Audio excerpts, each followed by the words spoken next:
Good morning, everybody. Man, it's a bright, sunny day in Daytona Beach, and I have my One Nation Under God mug.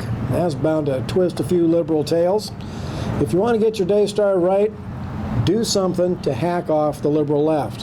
Why? Because the things that liberals hate tend to be things that honor God. Well, today's scripture is Acts 4:12. And there is salvation in no one else, for there is no other name under heaven given among men by which we must be saved. No other name. Muhammad can't save, and the only religion allowed by our universities, Darwinism, can't save you. Oh, and by the way, Charles Darwin now believes in a 6-day creation period. Well, I have some good news today. Congratulations to President Trump. He was given a very prestigious award by the Friends of Zion. Our president has done more to support and defend Israel than any other president in my lifetime. Donald Trump is not a politician. He's a man who does the right thing because it is the right thing. And for you Israel-hating trolls who have been infesting my page for the last couple of weeks, Zion is the biblical word for God's promise to give the Jews a land of their own.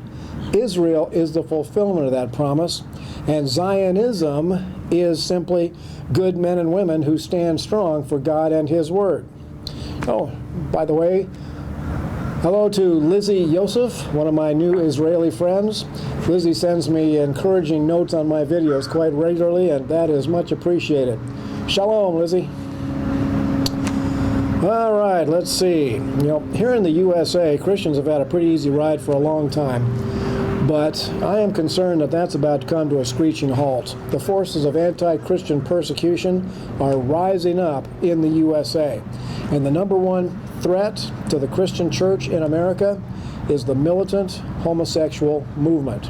They are openly persecuting men and women of faith, and half of the U.S. government is with them.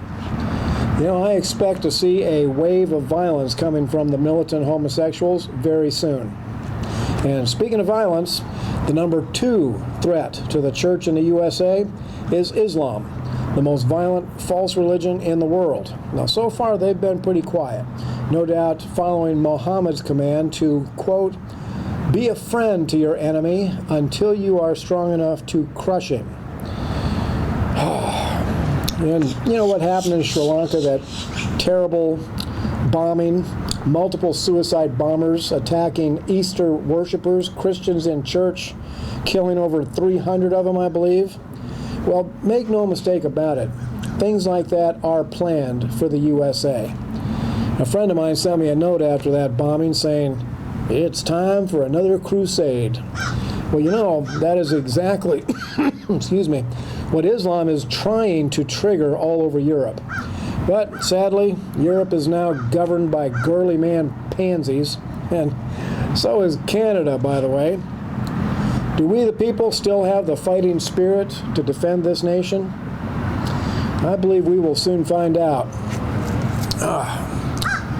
President Trump sent a stern warning to Mexico that it better not happen again after Mexican soldiers disarmed some National Guardsmen on U.S. soil.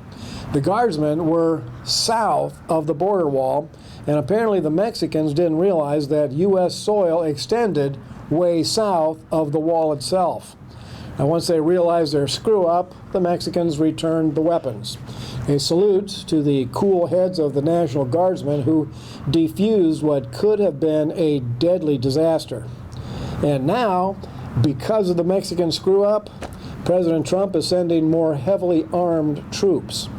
Well, Mr. President, that is definitely a step in the right direction, but we need at least 2 substantial military bases down on that southern border. It's only a matter of time before we have to go in and wipe out the drug cartels.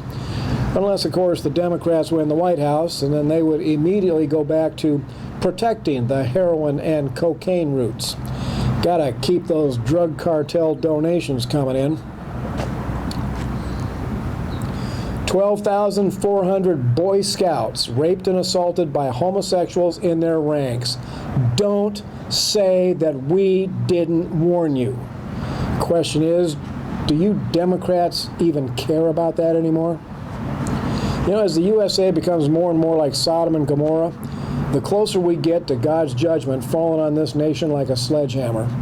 Now, I am praying for the USA to make a hard right turn to get back to our Christian roots, the God-honoring Christian heritage of the USA. And I'm doing what I can to pull this country in a good direction. You know, now is the time for Christian men and women to find their courage to stand strong against the sin that is eating America like a cancer. It's time for us to strengthen our faith for the difficult days ahead. But take heart, folks. We all know who wins in the end. This has been Coffee with Bill. Thanks for watching, and America bless God again.